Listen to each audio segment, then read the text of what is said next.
Don't know where to start. It can be overwhelming, even paralyzing. So let's fix that. Welcome to Simply Cyber, a community of tens of thousands of aspiring and active cybersecurity professionals focused on networking, knowledge sharing, and professional development. I'm Dr. Gerald Dozier, Chief Content Creator at Simply Cyber, inviting you to get the answers to your cybersecurity problems with hundreds of cybersecurity videos answering your frequently asked questions, interviewing industry experts, and live streaming daily cyber threat briefings hosted by me. Now get the stories and insights you won't find anywhere else. Hit subscribe now and dig into all the fresh content on the channel and in the community. Nothing should stop you from launching and leveling up your cybersecurity career today.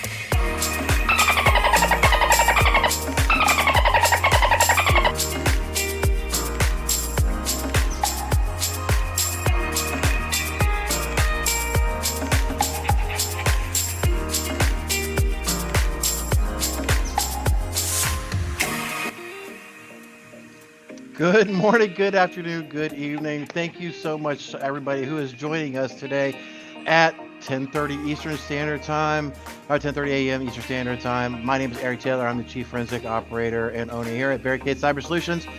And I'm welcoming you to episode 462 of today's Simply Cyber Threat Briefing. Thank you so much.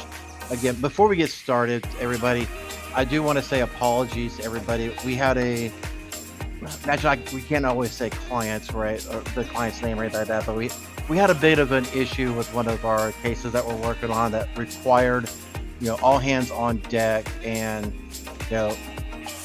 it wouldn't be fair to them to be like, oh, we can't help you, we got to host this podcast type thing, right? So much appreciation to the grace that everybody is extending. Please understand, I did want to be here, but at the end of the day, clients do come first, and making sure that they're able to operate in a meaningful manner is very paramount to not only the business but goodwill, person to person, right? So that they look like they're getting back up, but anyway, we'll digress and go on. Again, thank you so much for coming back in. I do see 92 of y'all wonderful, beautiful people. Thank you so much. I wanted to introduce our stream sponsors. You guys know them, you love them. First off, we'll start off with Panoptcy Security. Ladies and gentlemen, if y'all are ever looking to get into the trying to get your executive team to actually move forward with your recommendations that you are making to the organization, definitely consider leveraging Panoptcy Security to help you cross that finish line with multi-factor authentication, or putting in multi-clustered offsite backups, whatever that is. An organization like Panoptcy Security can come in and actually help you explain these things to the executive suite, so that way they can be able to advocate on your behalf. Is the best way that I can explain these type of things. So definitely look at Brandon Poole and the team over there at Panoptcy Security to help you get your cybersecurity goals inside of your organization achieved. We're coming up on the end of 2023. Make those conversations with him now and his team, so that way you can start looking at 2024 being a more secure year than you are in 2023. Also, thanks to the show's sponsors of Panoptcy Security. I'm sorry, not Panoptcy. You can tell I'm a little flustered this morning. It's been kind of crazy all morning. But, Antisyphon training, Black Hills Information Security Team's training division is called Antisyphon Training, where they do have that pay what you can. Definitely look at the link down there in the show notes, so that way you can get that direct link. You clicking on that link in the show notes helps vet and solidify your their engagement with this community, because they do track those type of engagements. So definitely look at that, look at the courses they have. Me personally, I've done several of the Antisyphon training classes, breaching into the cloud, or popping into the cloud. A couple other ones, the red teaming. Uh, they've been very, very good classes when I was doing a lot of penetration testing. So definitely worth looking at and trying to see if this is a viable solution for you and your training efforts. With that, we are short on time. If you are actually here, please say hashtag Team Live. I definitely want to shout out to those who are first timers. Please say hashtag first time so that we can all give you that very friendly hello that you're so eager to get, and we want to be able to extend to you. We want you to be very welcome here, and again, thank you for joining. With that, let's get started. Again, we're a little short on time. We definitely have a lot of fires internally that we're trying to put out, so I definitely want to be able to deliver this news to you in a meaningful way. So let me stop this and jack up my soundboard audio. And with that, let's get this thing started, ladies and gentlemen. From the CISO series, it's Cybersecurity Headlines. It's Friday, September 29th, 2023. Chinese hackers stole emails from U.S. State Department in the Microsoft breach. A Senate staffer has told Reuters that Chinese hackers who breached Microsoft's email platform earlier this year stole 60,000 emails from 10 U.S. State Department accounts, 9 belonging to officials who were working on East Asia and Pacific issues, and 1 belonging to a Europe-focused official.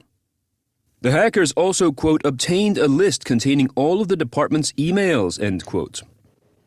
Senator Eric Schmidt, whose staffer was allegedly the person who spoke to Reuters, said through a statement that we, quote, need to take a hard look at the federal government's reliance on a single vendor as a potential weak point, end quote. Johnson Controls faces $51 million. I shut for a second. So yeah, we're going to go full on. Yeah, this is completely absurd, ladies and gentlemen. I have been griping and complaining about this for years. We're going to get on a soapbox event for a second. There's been people who have been very, very mad at me, and you know what? Whatever. Biden and his administration put out those executive briefings last year, to almost 2 years ago now, maybe even close to 3, because we are hitting that re-election cycle, about mandating MFA and everything inside of their own government institutions. And this is just another case where they are not they want businesses to implement it, but they won't do it themselves. They say it's too hard, it's too complicated. You've seen, CMMC, the entire framework for that get rolled back because self-attestation doesn't work.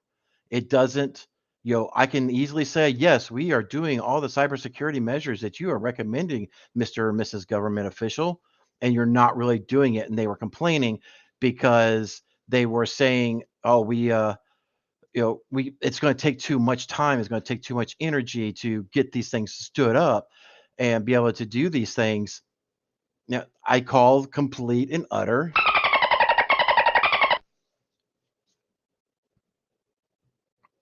Again, we don't, this is not a show to get ultra political, and I got to be careful to make sure I don't.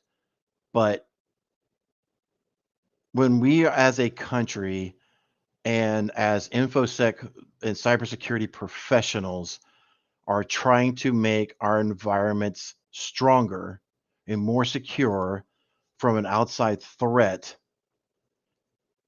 it doesn't look good when your government is doing the same things that they want you to do. And I know it takes a while. I understand the government is a bigger monstrosity. It's a bigger buzz. So, when you take it in terms of business, a smaller business like Barricade Cyber, or Panoptcy Security, and some would strongly argue that even Black Hills Information Security is definitely still a small business, even though they're rapidly growing.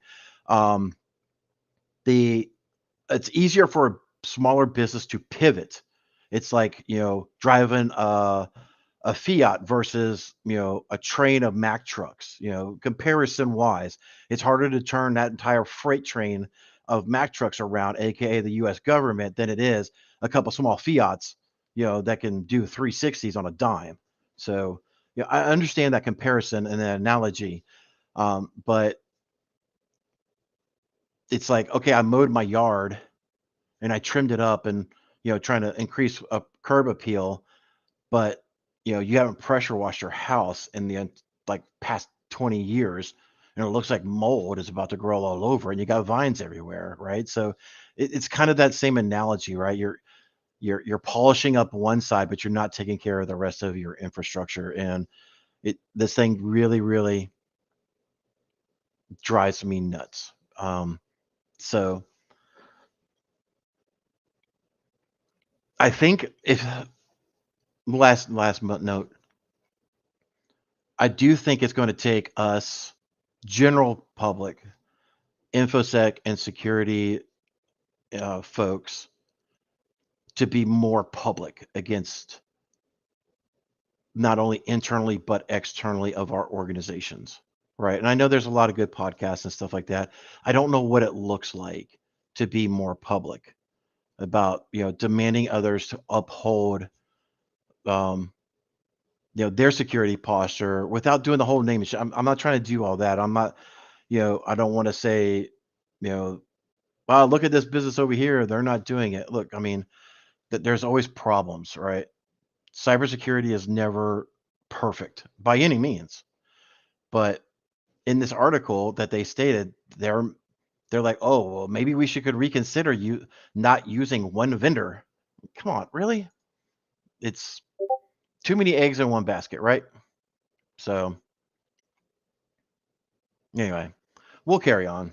That's enough of that soapbox.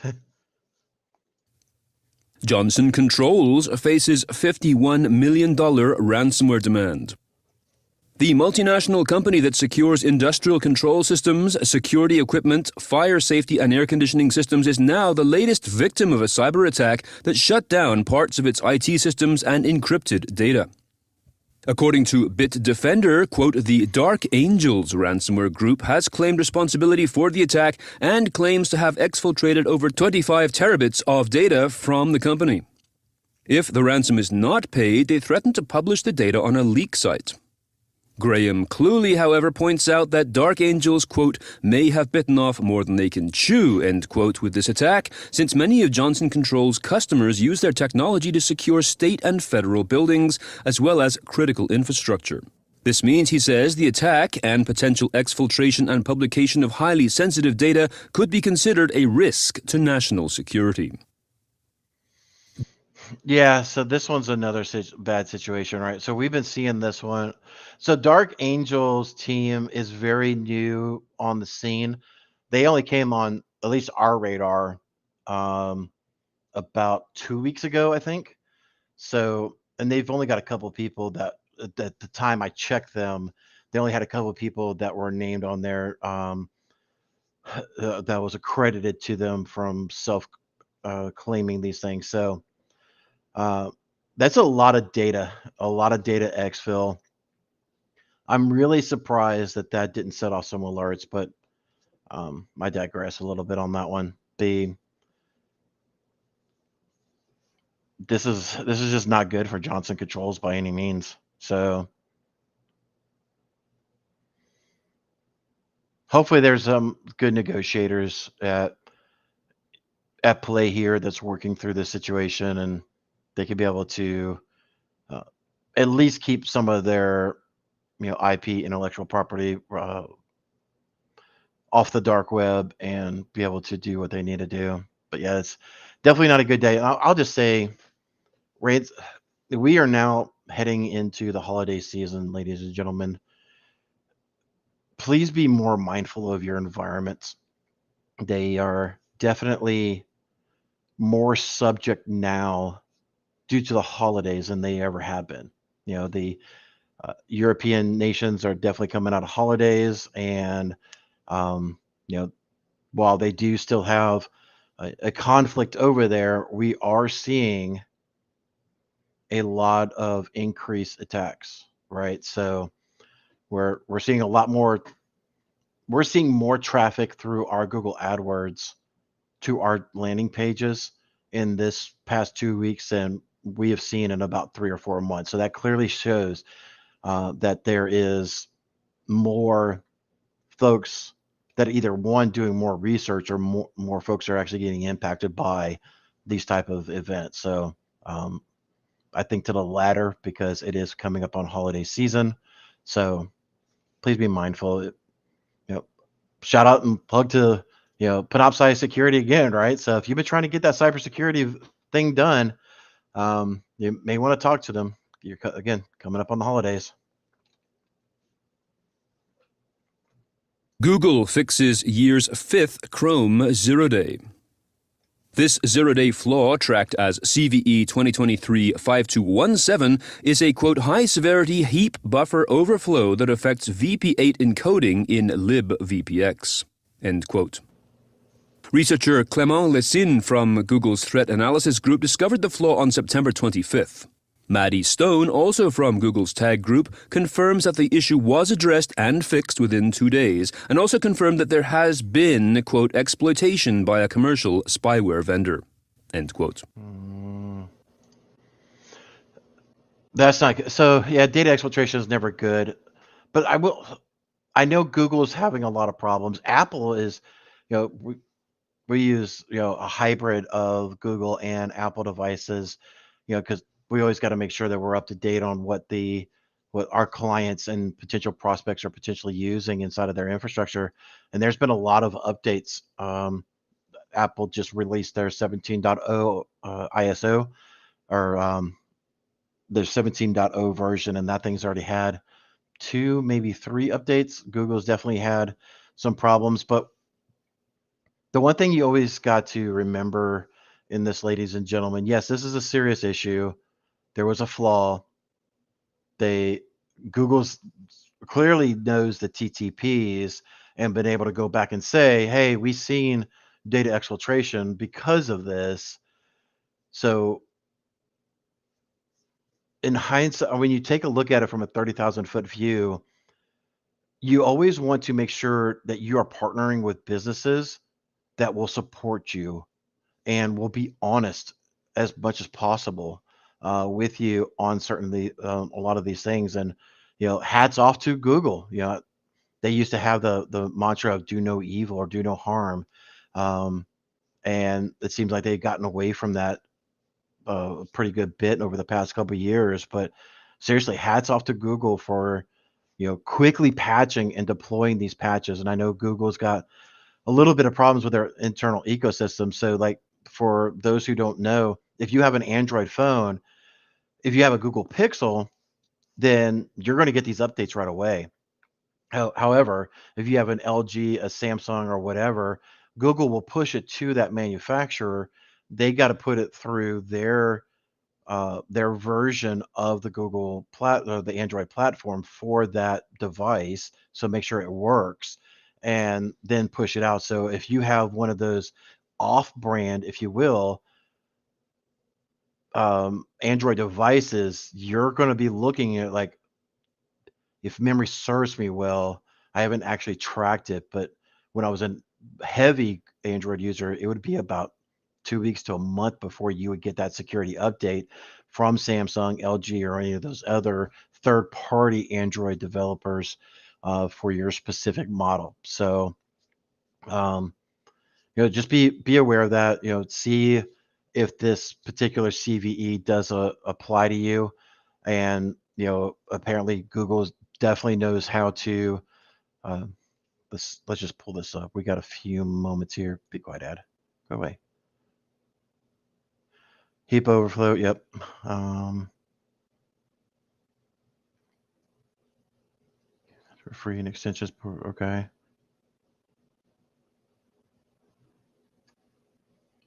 So yeah, they definitely have a log here. If you are a Google user, I'll just post that in there, and you can kind of go in there and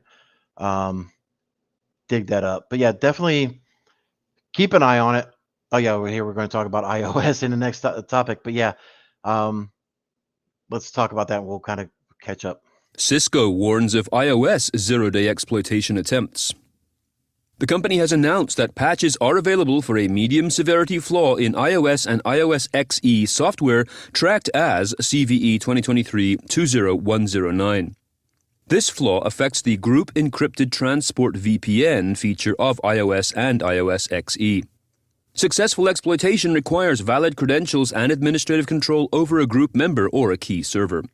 Cisco states that, quote, products running a vulnerable iOS or iOS XE release with the GDOI or G-IKE version 2 protocol enabled are impacted by this issue, end quote.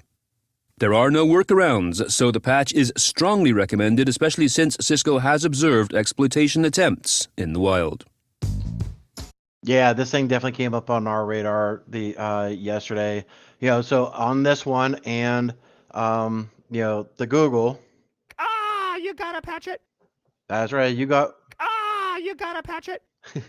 So yeah, definitely patch your Androids. Definitely look at this this vulnerability with the iOS frameworks. Like I said just a moment ago, Apple's been doing a lot of updates since rolling out their 17.0 to patch up some of their vulnerabilities inside of their ecosystem for mobile devices. And from the sounds of it, it does look like it does apply to iOS XE. And again, I'm not heavy into Apple, so I don't know if that is the Mac version iOS. I'll ping Joseph. He's more into that than I am. But yeah, I think that's what it is. That's the new release for the Macs and not the I could be wrong because it is still iOS. Anyway, leave a comment down below and tell me where I'm messing up, please. That way I can be able to be better informed on the Apple OS versions. So, but yeah, go through. This one did say that there are no existing patches for this particular vulnerability. There are mitigation steps. So, go through and apply these mitigations. That way you are as best protected until a formal patch can be vetted and released out to the general public, right? And with that, I did hear the intro of the mid-roll, so we will listen to that. And now, a word from our sponsor, AppOmni. If you think CASBs effectively secure your SaaS data, think again. CASBs lack visibility into your SaaS estate, nor can they address and detect risks that arise from SaaS apps' unlimited endpoints. What you need is a robust SSPM designed to secure the dynamic and extensible nature of SaaS apps and their data. That's where AppOmni comes in. We continuously monitor your SaaS estate to detect cyber risks and secure your company's most critical data and workflows. Get started at appomni.com. That's APPOMNI.com. Russian. All right. So, yeah, thank you, Nathan Bolton, for correcting me on that one. I made the assumption of Apple iOS, but I do know that Apple iOS they've had some. So apparently Cisco is also having some issues with some of their gear as well. So thank you so much for that correction. I do greatly appreciate it. It does get a little confusing when you're dealing with multiple things like that. With that, this is the mid-roll, so I do want to say thank you again so much for everybody for y'all's patience and working through us as we were taking care of some other issues this morning. This is the time of the show I definitely want to always mention the Simply Cyber Community Challenge. Ladies and gentlemen, this is the community, or this is the hashtag that you want to be able to use on LinkedIn to be able to connect with other like-minded folks that are think and do the same things that you do. Yesterday, Jeffrey Santo posted out his cybersecurity. If you have not seen this, ladies and gentlemen, I will post this here into the chat. Please go check out his story. Connect with him if you haven't already. And I am going to, because we are running a late show, I guarantee you that Jeffrey Santo is probably not watching this stream, and I will manually pick somebody from the chat. If you want to nominate yourself, just say, nominate me or something, hashtag nominate or something in the chat, and I will randomly pick somebody from the chat so that way they can do it. I definitely want to keep that ball rolling. Jeffrey Santo, you are here. Thank you so much, buddy. So Jeffrey, please coordinate with somebody. Please pass the baton to somebody that in the community to be able to tell their Simply Cyber community challenge. And again, if you are red team, blue team, purple team, aqua, whatever colors they are right now, definitely do that and find other people that are in your niche vertical of information security or IT specialty, if you're hardware, software, network engineer, system administrator, things of that nature. So find other people that are just like you. Now, little self-promotion if you want. I will drop this in here, but the little fun that we're having, I know Dr. Gerald Ozier posted bought one of these, so you're going to see him actually wear some of these here very soon. But if you're wanting a threat actor suck, I put the link in there. More importantly, though, our friends over there at Cyber Junkies, they are putting out a cybersecurity awareness month for October. They got 31 episodes scheduled. Definitely take a look at what they're doing. They got people like John Hammond, John, again, hooked on phonics. Chris Luller, I know of Chris. Me and him have talked several times. He started. I get a lot of information from Chris. He's a very cool dude. He's always been very helpful with helping me advance our industry, because he's kind of gone through there. He started off as a small DFIR firm, grew it, got on insurance carrier panels, and essentially got acquired by an insurance company. So he's definitely someone that's been helpful for us expanding our business. So Chris, if you're watching, hey, appreciate it, buddy. One of these days we actually need to meet face to face. But anyway, I'm on October 4th. There's a ton of people who are in here that, it looks like you can be able to learn something every weekday of the month in October. And so definitely check out Cyber Junkies on LinkedIn. My episode will air on October 4th. There's a direct link if you want to watch that. And then here is the entire Cyber Junkie, so that way you can watch follow them and be able to get up to date and watch all of the videos on their LinkedIn feed. I don't know if they're going to be doing it on YouTube. David, who I've been coordinating with, he's been sending me LinkedIn stuff, so definitely follow them over there and stay up to date on everything. With that, we will get carried on with part 2, ladies and gentlemen. Flight booking system suffers cyber attack. What is being described as a massive DDoS impacted the Russian airline booking system Leonardo yesterday. The Russian state defense company Rostec claims it was carried out by, quote, foreign hackers, end quote. Rossiya Airlines, Pobeda, and Aeroflot were affected by the attack, which caused disruptions for about an hour. Responsibility for the attack is being claimed by the Ukrainian hacktivist group IT Army. This is just the latest in a long string of attacks against this flight booking system. H&R Block. Yeah, like I said, again, we try, as Dr. Jared Ozier always says, we try to do, I know he doesn't do any show prep. I do my best not to do any show prep. And clearly, as we're running late today, you can definitely see that I did not do any show prep on this one. But this is definitely an interesting situation to see a Russian booking system receive a DDoS attack.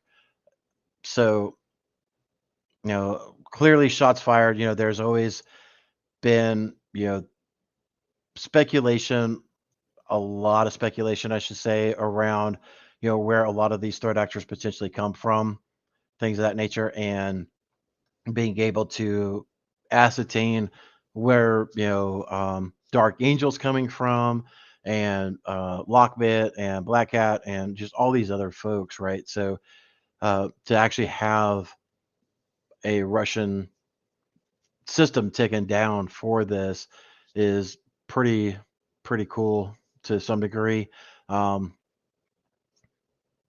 Yeah, I'm trying to make sure I phrase this again, not to be overly political.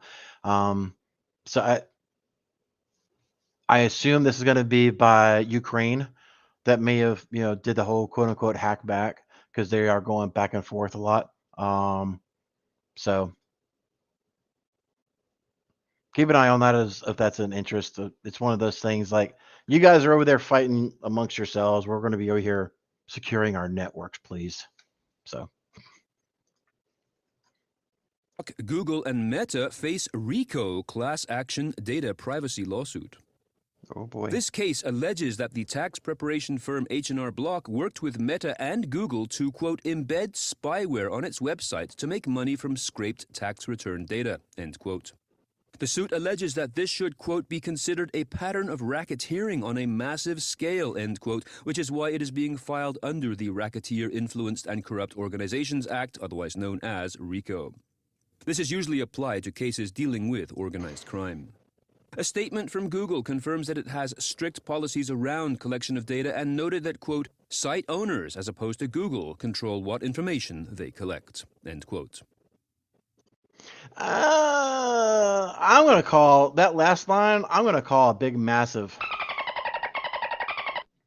So, all right. Let me make sure I poise this correctly, because I'm not a massive web guy. But when you sponsor ads on the on your web page, like the Bleeping Computer is famously known for, I think they every time I host, they add another ad in their page. So if anybody has contacts over there, can you ask them to stop? That'd be nice. But anyway, I digress. The Google's ads will be displayed randomly through Ad Manager and remarketing. So like if you ever went to our website, you'll start seeing a lot of our ads pop up and stuff like that. So Facebook, Meta, all that, like I can take Google ads and market on Facebook. I can market on Instagram, and definitely YouTube naturally. But no, I take that back. I cannot. I misspoke. Rewind tape. So the ad, let's just put it this way. The person who is generating the ad owns and is able to track all interactions, right? So when you click on an ad, a lot of times it's that really long freaking string. A lot of that is tracking information. You're embedding cookies in, so that way you can see what page they left, what page they navigated through, and what was their exit page. That's all done inside of the ads. So I call a big BS on, what a site owner does. I don't know about that. Anyway, I do like the fact, because we've always in the industry, and I know even general public will always talk about, it's like, me and my mom or me and my husband or wife or significant other were just talking about going to XYZ, XYZ's ice cream shop or whatever like that. And we were talking face to face, not on the phone. And the next thing you know, I'm seeing ads for ice cream shops on Facebook and Instagram and all these, whatever social media platform that you're on. So to see this get kicked back and, a sucker punch, if you will, to, the over evasiveness is definitely, I like it. I like it a lot. Any one of those sounders.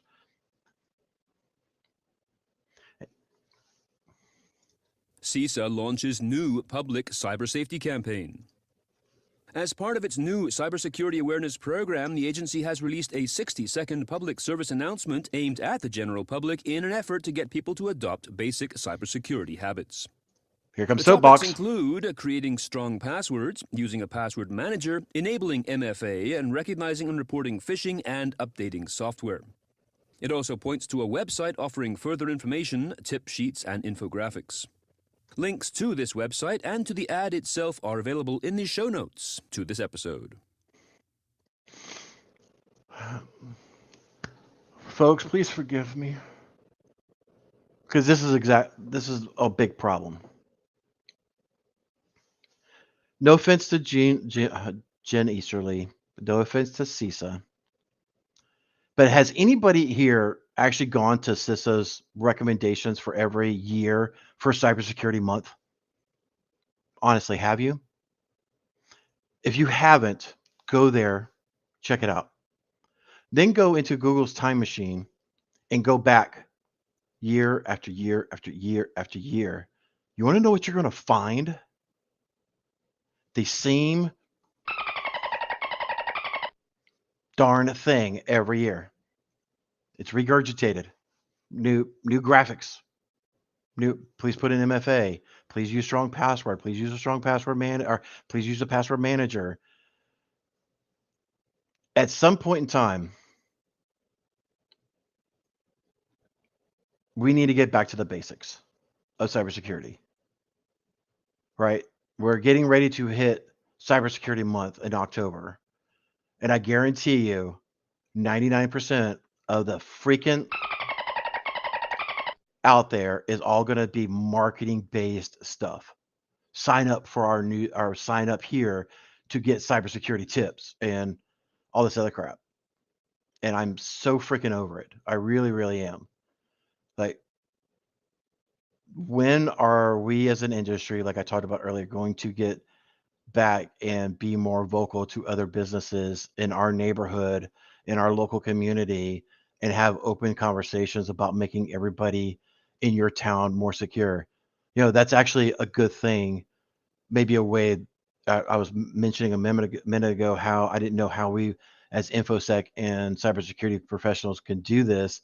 You know, I know there's B-sides in a lot of towns.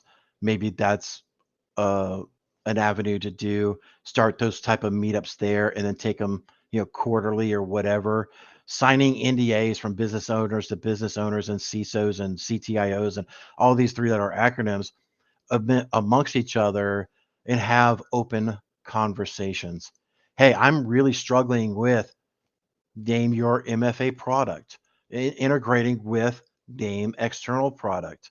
And has anybody done this type of thing? And I think getting back to everybody owning and helping your local community and everybody doing this will maybe make things a little bit better.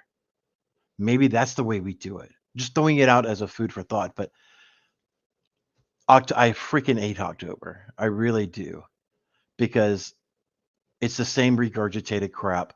Everybody thinks it's a freaking marketing thing. And nobody's getting better. Not a freaking person is getting better by these efforts. Now, I'm not saying don't be cybersecurity aware, don't be conscious, don't be whatever, because like I've said before, ransomware attacks are up. Threat actors are very engaged right now. Again, there's a very real issue at hand, but we're handling the problem in the wrong way. And that needs to change. Anyway, again, I don't want to be on a soapbox too much, but there we go. Black Tech hacking group exploits routers to target U.S. companies. Black Tech has been identified by CISA, the FBI, and Trend Micro, amongst others, as a Chinese state-backed threat actor, and is known for tampering with routers in order to use them as network access points. In a joint alert, U.S. and Japanese security agencies stated, quote, Black Tech has demonstrated capabilities in modifying router firmware without detection and exploiting routers' domain trust relationships to pivot from international subsidiaries to headquarters in Japan and the United States, which are the primary targets, end quote. A typical attack chain used by the group involves spear phishing emails with backdoor-laden attachments. All right, 1 second, ladies and gentlemen. I'm just trying to make sure. Okay, cool. Good. My schedule is very jam-packed today, ladies and gentlemen. So, okay. Yeah, I didn't. Unfortunately, I was focused on something else at the moment. So China's Black Hat Twitter routers, US. Okay, so yeah. Which router do they say in here? Which router they're going after?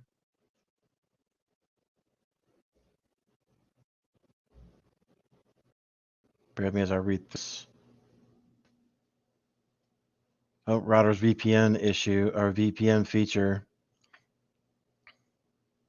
Side note, while I'm reading through this, did you know a lot of your VPNs are able to be protected with MFA?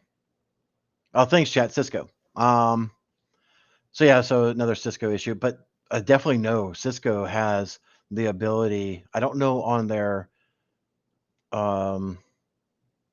prosumer small business series, like the Meraki brand, if you can do MFA on those. I don't know too much about the Meraki brand that they acquired not too long ago, or I guess maybe a year or two ago by now. But a lot of VPNs are able to be bolted in with MFA. I do wonder how many of these VPN issues would have been mitigated by having MFA on the VPN. I know there's a lot of code exploits, RCEs, remote code exploits, buffer overflows. There's ways of breaking the MFA from doing this. So I know there's workarounds. It's a business decision to have VPN in place versus a remote access tool or a RAT like TeamViewer or AnyDesk or Screen Connect or Jump Cloud or whatever the case is, whatever that product is, right? You got to figure out business to business, what is the best use case for your organization, and then kind of move forward with that, right? So, again, so if you have more Cisco, it looks like you have a long weekend if you have Cisco gear. So, get back to. You gotta patch it. I love that freaking sounder. That is awesome. Is that the end of the? A reminder to join us later today at 3:30 p.m. Eastern, 12:30 Pacific for. Yep. So that's the end of that. Thank you so much, ladies and gentlemen. Again, so much for tuning in today. I do greatly appreciate it. I do wish I had time today for jaw jacking, but as you can tell, things are very kind of out of hand, very chaotic, and completely, out of control. Well, not out of control, but there's a lot of focus that needs to be done for our clients that are kind of going through some stuff right now. So with that, I will bid you all adieu. Thank you so much to the 115 of you that are currently watching. Please do Dr. Gerald Ozier a favor and smash that like button. Please tell everybody that who missed it, hey, you missed kind of a train wreck show of Eric just going off the rails a couple of times on a soapbox. With that, we will sign off with the sea shanty. I wish everybody a pleasant weekend. I hope everybody is doing well. And until next time, y'all take care of yourselves. There once was a kid whose passwords laid across all sites. They were the same, a criminal, then found their fame by taking that data to go. Soon may a criminal come to steal your pictures and data and run. One day when the crime is done, they'll steal your account and go.